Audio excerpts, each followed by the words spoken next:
And ito, this is more on warning, babala, mga kapiksi. Although may positive din naman guys, pero mas malakas yung energy ng negative. So for some of you guys, unang-una, mag-ingat kayo, no? Kasi maaaring may manloko sa inyo, and kapag kayo ay na one time, big time nitong person na to, malaki yung mawawala sa inyo. This is more on money, mga kapiksi, more on investment, more on pwedeng sa negosyo, ganyan, kasi minsan pwedeng nagbabalat kayo na negosyo, pero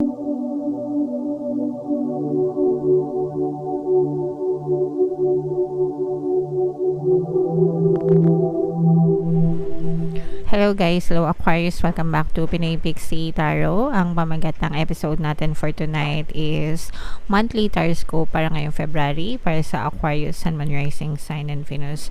General reading lang guys, pwedeng mag-resonate, pwedeng hindi, combination ng positive and negative energy, mga kapiksi. Sa dulo ng video guys, magkakaroon tayo ng yes or no pick a card reading. Ito yung deck na gagamitin natin. Pwede kayo magtanong ng isang tanong, answerable by yes or no, tapos titingnan natin yung sagot ng tarot sa inyo. So, sa dulo ng video yan guys, kaya make sure na tapusin nyo yung video kung meron kayong tanong sa isip nyo. Okay? So, unahin natin to guys. Tingnan natin yung mga mensahe sa inyo ng inyong mga gabay. Meditation brings answers. Meron tayong it's up to you. Alright. And meron din tayong a year from now. Okay? So, syempre guys, at the end of the day, ikaw pa rin yung masusunod, no? Pero sometimes kasi may mga bagay na naguguluhan tayo. Sometimes hindi tayo makapag-isip ng tama, lalo na kung yung iba sa inyo, pwedeng maharap kayo sa sitwasyon na kailangan nyo magdesisyon ngayong February, mga kapiksi. Okay? So, kung naguguluhan kayo guys, magdasal kayo and mag-meditate. Yung pag nagme-meditate kasi kayo guys, ang nangyayari, nagsusubside yung momentum of thoughts nyo, kumakalma yung isip nyo. And kapag mas kalmado yung isip nyo, mas nakakapag-isip kayo ng tama, mga kapiksi. Kumbaga parang mas nakakita kayo ng liwanag guys, and mas nakakapag-isip kayo logically, kaya mas naiisip nyo yung mga tamang sagot or yung mga tamang bagay na dapat ginagawa nyo. Okay?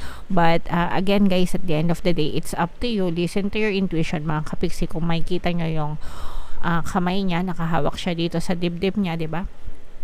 Sa dibdib niya, parang sinasabi na it's up to you, makinig ka sa intuition mo, dahil yung intuition mo guys, yung intuition natin, ginagabayan yan ng ating mga gabay, no? Actually, yan yung pamamaraan ng mga gabay natin para tayo ay gabayan sa tamang landas at hindi tayo maligaw at hindi tayo mapahamak, mga kapiksi. Okay, so matuto kayo mag-decide on your own guys. And a year from now, ito yung timeline, mga kapiksi, no, from the universe, na a year from now is maaring makita na kayo ng complete manifestation ng mga bagay or mga desires nyo sa buhay. Pwede pa itong mapaikse, mga kapiksi, pwede pa itong mas mapatagal, depende kung gaano ka-focus, depende kung gaano kadami ng blocks nyo sa buhay nyo, mga kapiksi. Pero ito yung parang estimated timeline, mga kapiksi. So habang inaantay nyo, kumbaga parang habang inaantay nyo na dumating yung full manifestation, sometimes makaka-experience kayo ng mga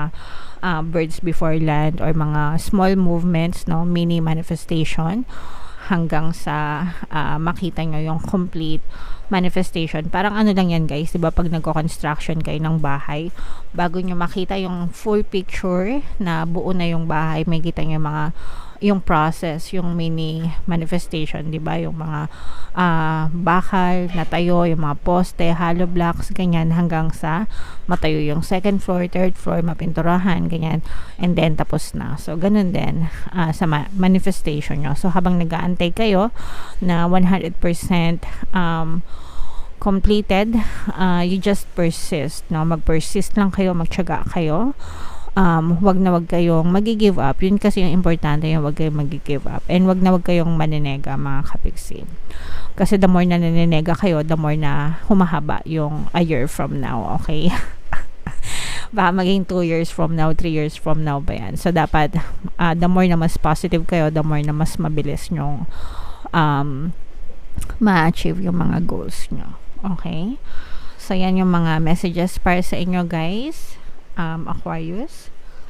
Ngayon naman, tingnan natin yung ganap sa buhay nyo gamit itong deck na to, guys. Hanapin ko yung energy ng Aquarius. Shuffle ko muna. Habang sinashuffle ko to, panoorin nyo yung video natin regarding sa ating paano mag-manifest ng abundance video course. Kapiksi, sawa ka na ba sa mga struggles at hirap sa buhay mo? Masipag ka ba at masikap sa buhay ngunit hindi ka pa rin umaasenso? Ilang beses ka na bang nag-attempt magnegosyo at mag-invest pero palagi ka pa rin nalulugi? Sa pagkakataon na ito ay maaaring may subconscious beliefs ka na nagiging balakid sa iyong pag-unlad at pagyaman. Introducing, paano mag-manifest ng abundance video course. Dito ay matututunan mong ma-overcome ang mga balakid mo para tuluyan ka ng umunlad, umasenso, sumagana, maging matagumpay, successful at maswerte sa iyong kabuhayan, pera, trabaho, negosyo, salapi at kaperahan ng bonggang-bongga. Dali, mag-send na ng email sa pinoypixitaro@gmail.com at simulan na ang iyong pagyaman ngayon. Alright, so sabay-sabay tayo magpayaman ngayong 2024 mga kapiksi. Mag-avail na kayo ng course na yan kasi sobrang ganda talaga niyan. And good news mga kapiksi, no, dahil ngayong January ay magbibigay ako ng 1 free pampaswerte subliminal, guys, sa lahat na mag-avail ng course until January 31. Kaya mag-avail na kayo mga kapiksi. Meron din tayong email coaching, guys. Manifest your desires using the law of attraction. If meron kayo mga specific na gusto nyong i-manifest, pwedeng love and relationship, guys, pwedeng money or career, pwede kayo magpabook ng email coaching session with me. Mag-send lang kayo, guys, ng email sa pinoypixitaro@gmail.com. So, Aquarius, guys, kayo ay represent ng King of Swords sa ating spread. Ito, guys, medyo, unahan ka na kayo, guys, mga kapiksi, no? Medyo negative yung energy ng reading nyo. And ito, this is more on warning, babala, mga kapiksi. Although may positive din naman, guys, pero mas malakas yung energy ng negative. So for some of you, guys, unang-una, mag-ingat kayo, no, kasi maaaring may manloko sa inyo, and kapag kayo ay na one time big time nitong person na to, malaki yung mawawala sa inyo. This is more on money, mga kapiksi, more on investment, more on pwedeng sa negosyo, ganyan, kasi minsan pwedeng nagbabalat kayo na negosyo, pero or baka mailagay nyo yung pera nyo sa maling investment or sa maling negosyo, mga kapiksi, and malaki yung mawawala sa inyo. Pwedeng, lalo na, guys, kapag let's say for example, meron iba kasing tao na kapag nag-i-invest sila, sinusugal nila lahat, no, yung mga savings nila, nilalagay nila lahat doon, hoping na malaki yung return sa kanila. Pero maaaring baliktad yung mangyari sa inyo, kasi imbis na malaki yung balik sa inyo, malaki yung mawala sa inyo, mga kapiksi. So ito'y babala, guys. So always be careful. Sabi ko naman sa inyo palagi, no, palagi ko, unang-una, palagi ko kayong pinag-iingat. Pangalawa, palagi ko kayong sinasabihan na bago kayo, it's okay to invest, no? Okay lang mag-invest. Pero bago kayo mag-invest, mga kapiksi, kailangan pinag-aaralan nyo muna, no? Mas mabuti yung mas maraming alam kaysa sa mas maraming pera, guys, no? Kapag hindi kayo komportable, if it sounds too good to be true, mga kapiksi, kahit na maraming tao yung sa tingin nyo kumita pero hindi kayo komportable, don't do it, no? Kaya nga, diba, sabi, it's up to you. Makinig kayo sa intuition nyo, mga kapiksi, kasi ito, meron talagang bagong opportunity na kakatok sa inyo. Parang very fresh, no? Very fresh idea, very fresh na opportunity, pero nakikita natin yung indecisive ka. Ibig sabihin, hindi ka makapag-desisyon, okay? And you have a lot of doubts and fears dito regarding sa sitwasyon na to. So makinig ka sa intuition mo. Kung hindi ka komportable, wag mong ituloy, mga kapiksi, kasi mawa one time big time na scam ka dito, and malaki talaga yung mawawala sa inyo. Yung iba sa inyo, baka parang kabuhayan, no? Parang kabuhayan, kasi yung iba, no, nagsasanla pa ng mga lupa, ganyan, money pool pa. Pag sinabing money pool, yung tipong lahat ng kamag-anak niya hininga niya ng pera, ganto ganyan, para mag-invest ng ganito, pero scam pala. So again, guys, there's nothing wrong with investing, pero make sure na sa tama nyo nilalagay yung mga investment nyo. If it sounds too good to be true, kapag yan ay mga nangako na yayaman ka 30 days, yayaman ka, kikita ka ng 30%, ganyan. Ponzi scheme, mga kapiksi. Dapat sanay na kayo dyan, okay?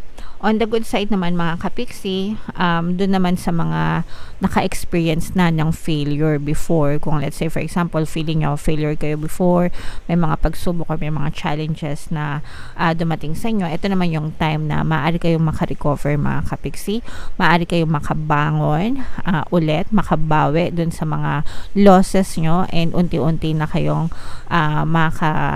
usad na, no, dun sa dating kung dati na pag-iwanan kayo, ngayon makakasabay na kayo sa biyahe, mga kapiksi. Okay, so yun lang, yun yung nakikita natin sa positive side, mga kapiksi. So again guys, mag-ingat, no, tingnan pa natin, ayan, so meron tayong presence dito ng earth sign, Capricorn, Taurus, Virgo. Okay.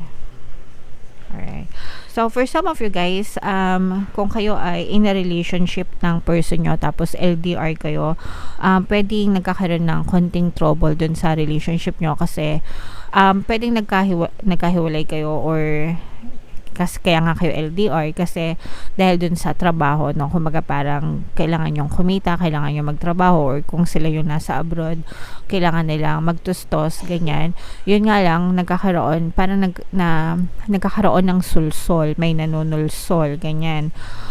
Pwedeng yung kamag-anak ng person mo, or kamag-anak mo, kung sino man, no, roles can be reversed guys pagdating sa love life, pero parang merong kamag-anak ganyan na nanunulsol para masira yung relationship nyo, and ang aim nitong person na to, particularly female energy, so maaring babae yung naninira guys, parang gusto niya sa kanya mapunta yung sweldo. Let's say for example, person mo yung nasa abroad, sinisiraan ka ng biyanan mo, sample lang, mga kapiksi, no, ang reason niya is gusto niya na sa kanya ipadala yung pera, hindi sa'yo. Nagets niyo ba? So mga ganon, mga kapiksi, pero malaki yung parang, at saka especially kung yung person mo is sumusuporta, or nagbibigay talaga sa mga sa parents niya or sa family niya, parang gusto nila, ayaw nila lang may kahati, no, kaya parang sinisiraan nila kayo, or parang siguro ayaw lang talaga nila sa inyo, mga kapiksi. Pero nakikita naman natin na kahit ganon, may naninira is parang yung person mo naman, or kayo, parang mahal nyo pa rin naman yung isa't isa, mga kapiksi, and no amount of distraction sa ibang tao yung makakapaghiwalay sa inyo ng person mo. So, syempre guys, sabayan nyo ng dasal, and pwede nyo rin pakinggan guys yung mga relationship subliminals natin, especially yung pang LDR, at saka yung kung LDR kayo, at saka yung pampawala ng balakid subliminal, kasi yung pampawala ng balakid subliminal, mawawala talaga yung mga, hindi naman sa mawawala, pero marireverse yung kanilang pakikitungo sa inyo, yung mga taong ayaw sa inyong relationship, mga kapiksi. Okay, so in a way, mawawala talaga yung mga blocks na yon, and magiging maganda yung relationship nyo din sa kanila. Alright? So, yeah. Yeah. So, yan yung kabuuan ng reading mo. Ang i-mind nyo dito sa comment section, mga kapiksi, is itong recovery, no? Kasi ito yung pinakamagandang energy na nakita natin. So, mind progress, mind recovery, mind pagbangon. So, yan yung i-claim nyo sa comment section, mga kapiksi. Tapos, yung mga scam, ganyan, no to scam, comment nyo sa baba para hindi kayo ma-scam, mga kapiksi, okay? So, ito na yung ating yes or no pick a card reading, guys. Sabi nga kayo ng malalim, tapos itanong nyo sa isip nyo kung ano yung gusto nyong malaman for February, answerable by yes or no.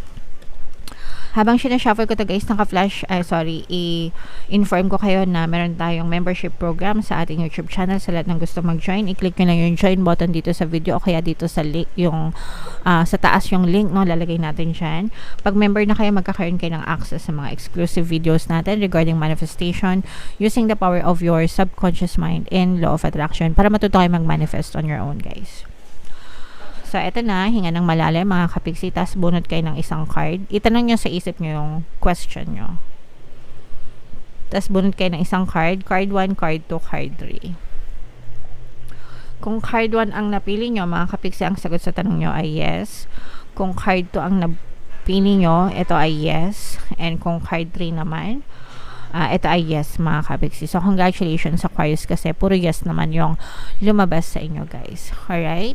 So, comment down below if naka-resonate kayo, mga kapiksi. Ito yung ating mga pampaswerte subliminal, guys. Pakinggan nyo para maging maswerte kayo ngayon 2024. And ito naman yung ating success stories ng paano mag-manifest ng abundance video course. Click here to subscribe, guys, and click here to join our membership program. Thank you for liking, sharing, and subscribing. See you again next time. I love you all, guys. Have a nice day. Bye-bye.